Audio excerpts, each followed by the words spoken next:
2월 19일 며칠 전이죠. 최상목 권한대행, 아직도 권한대행을 하고 있습니다. 민생경제점검회의에서 LH가 지방준공 후 미분양 아파트 3,000가구를 직접 매입할 계획이라고 밝혔습니다.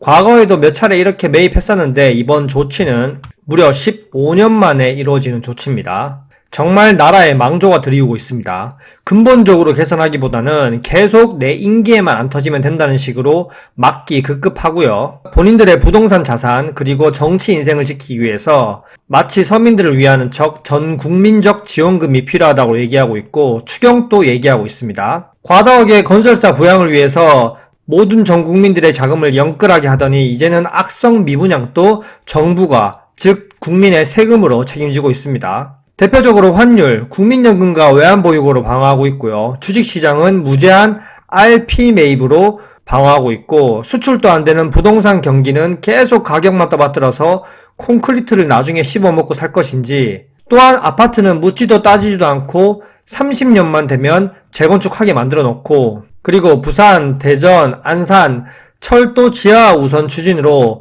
4.3조 원을 투자합니다. 그냥 고립돼서 살아갈 것인지 저출산 문제 그리고 AI 경쟁력 등 미래 세대를 위한 투자는 하지 않고 오직 표심을 위한 정책만 계속 서민 위하는 척 하고 있습니다. 지금 세대 정부 인사들은 본인들만 배부르게 잘 먹고 살면 됩니다.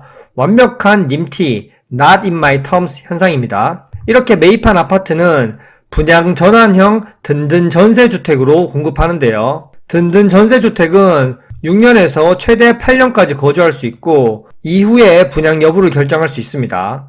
내수 소비 진작을 위해서 지방 경제 활성화를 위해서 부동산 시장 안정 목표를 위해서 이 모든 걸 시행하고 있는데요. 진짜 말이 안 나옵니다. 어안이 벙벙합니다. 입에 개고픔이 생기네요. 렛츠고!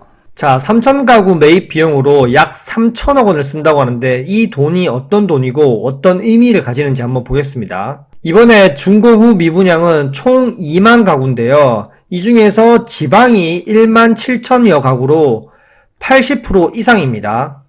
이미 외면받고 있는 지방인데 이 지방의 매물들을 사들인다고 해서 과연 분양이 잘 될까요?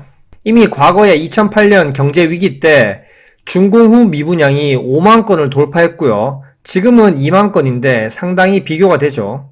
그런데 이번 3,000가구 매입 이후에 또다시 필요하면 추가로 생각 중이라고 얘기하고 있습니다. 진짜 미쳤습니다. 이런 다수의 매물을 시세보다 30%가량 저렴하게 매입한다고 하는데요. 결국 이 3천억이라는 돈은 원래 저소득층, 청년, 신혼부부를 위해 저렴한 주택을 매입해서 싼 값에 임대해주는 복지 예산입니다. 이 복지 예산을 일반 부동산 아파트가 미분양이라는 이유로 매입한다는 겁니다. 자, 여기서 정말 여실히 드러나죠. 제가 앞서 말씀드렸듯이 최상목 권한대행, 이창용 한은총재, 이복현 금감원장 모두 다 부자들 위한 정권이라고 말했죠. 서민들을 위해서 포장만 좋게 한 말들만 나열하고 실질적으로 서민들을 아주 피말려 죽이고 전 국민들의 세금을 다 빨아먹고 있습니다. 그 돈을 모두 다 본인 인기에 터뜨리지 않고 부자들만을 위해서 쓰고 있고 부동산 가격 부양하는 데만 쓰고 있습니다. 주식시장에서도 무제한 RP 매입으로 하더니 이제는 부동산도 대놓고 개입하기 시작하면서 전 국민적 지원이 필요하다고 이 사람이 얘기하고 있습니다.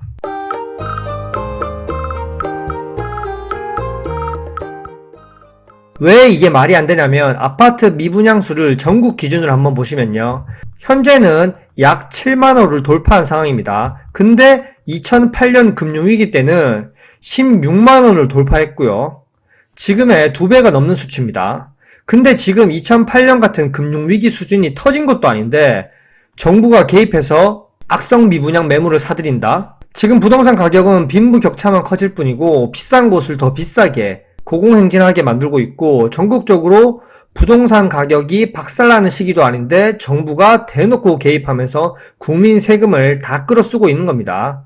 왜? 부자들과 본인의 정권 연장을 위해서입니다. 자, 우려하는 목소리도 상당히 많습니다. 저 역시 우려하고요. 근데 정부는 어떤 뉴스가 나오든 불법 비상계엄령으로 나라가 흔들리고 환율이 초급등하고 가계 대출이 급증하고 자영업자 폐업 100만 시대가 되어도 정부는 계속 괜찮다, 문제 없다 이런 말만 하고 있습니다. 정말 전 국민들을 바보 멍청이로 알고 있는 거죠. 서울과 지방을 비교하면 안 됩니다. 지방에서도 안 팔리는 이런 준공 후 미분양 악성 매물을 사들여서 나중에 만약에 임대가 안 되면요. 예전에는 서울에서 이렇게 든든 전세주택이 평균 300대 1의 경쟁률로 성공적이었다곤 하나 이미 지방에서도 외면된 준공 후 미분양 물량을 공공임대로 돌리더라도 수요가 받쳐줄지 미지수고요. 만약에 제때 임차인을 모집하지 못해서 장기간 공실이 된다면 모두 LH의 손실로 잡힐 수밖에 없고요. 그 손실과 부채는 또 국민들의 세금으로 부담하는 거죠.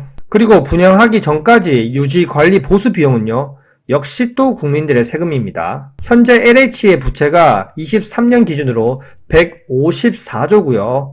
이 규모로 간다면 28년에는 236조 원으로 늘어납니다. 정부가 LH 부채를 늘리려고 작정을 했습니다. 이미 부채 비율 목표를 27년에 208%에서 28년 232%로 완화했어도 이 모양 이 꼴이고요. 또 앞날이 어두워지고 있습니다. 결국 또 전 국민이 세금으로 할부로 갚아 나가야 됩니다. 이미 불법 계엄령으로 무제한 RP 매입 등으로 5,100만 국민들이 할부로 서서히 갚아 나가고 있는 중인데 또 전 국민이 갚아야 할 빚이 늘어나고 있습니다. 부자들은 계속 부자가 되고 이런 할부들은 서민들이 계속 갚아 나갑니다. 어차피 정치인들은 2028년 되면 부채가 얼마든 나랑 상관없어. 왜냐? 내 임기가 끝나거든. 이런 마인드고 어떻게 해서든 부동산 지켜내서 본인들이 은퇴하면 부동산 비싸게 팔아먹고 나 혼자 잘 먹고 잘 살겠다. 이런 마인드가 팽배하고요. 또는 어차피 서민들은 나랑 상관없고 서민들 좀 위하는 척만 해주고 내가 이번에 또 정권을 유지해서 나만을 위한 정책을 펼치면 되니까 이런 마인드죠. 진짜 한국 경제가 망하든 부동산이 망하든 둘 중 하나는 망해야 한국이 다시 또 고성장의 길로 갈 수 있습니다. 제대로 썩은 부위를 도려내지도 않고 계속 시한폭탄을 어떻게 해서든 봉합해서 넘기고 또 넘기고 그러면서 점차 늪에 빠져드는 거죠. 크게 다치면 정신이라도 차릴 텐데 다친 듯 안 다친 듯 느껴지지도 않게 서서히 망해가고 있습니다. 은행권도 주담대를 또 풀어주고 있죠. 가계대출 숨통을 틔우면서 주담대 전세대출을 재개하기로 했다. 신한은행은 주담대 한도 상향 조정까지 했습니다. 정부가 세금을 들여 부동산 방어를 지속적으로 하면서 이제는 가계대출이 역대급인데도 불구하고 주담대 그리고 다주택자들을 위해서 대출을 풀어주고 문턱을 낮추고 있습니다. 현재 가계부채는 사상 최대치를 기록하고 있고요. 주택담보대출이 주요 요인입니다. 자, 가계신용대출 잔액 추이를 보면 가계신용과 가계대출이 역대급입니다. 나라 경제는 후퇴하고 있고 실질임금, GDP 성장률은 개박살이 나고 있고 소비도 엄청나게 줄어들고 있는데 가계신용과 가계대출은 지속적으로 우상향하고 있습니다. 무슨 금값처럼 안전자산도 아니고 부채가 급증하고 있는 겁니다. 이 돈들이 다 어디로 가고 있나요?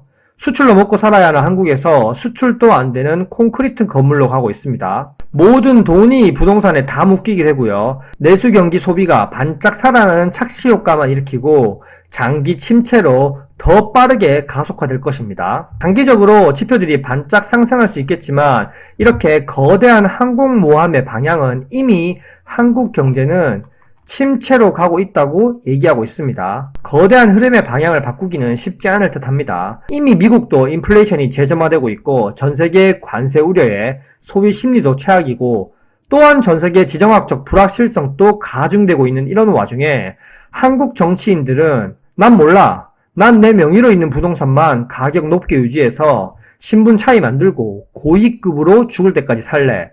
죽을 때 비싸게 팔면 돼. 이 마인드가 한국 경제를 급속도로 망치고 있습니다. 결국 부동산 하락을 계속 지연시키고는 있지만 중요한 건 앞으로 국가 위급 상황일 때 쓰여야 할 돈들이 현재 부동산에 몰빵되고 있다는 겁니다. 결국 지금 계엄령 후폭풍도 이런 부동산 단기 살리기 대책들도 모두 다 나중에 엄청난 후폭풍으로 돌아올 것이 명백합니다.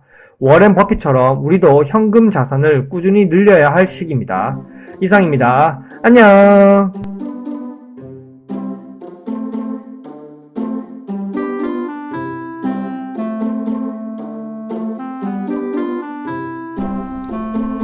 와이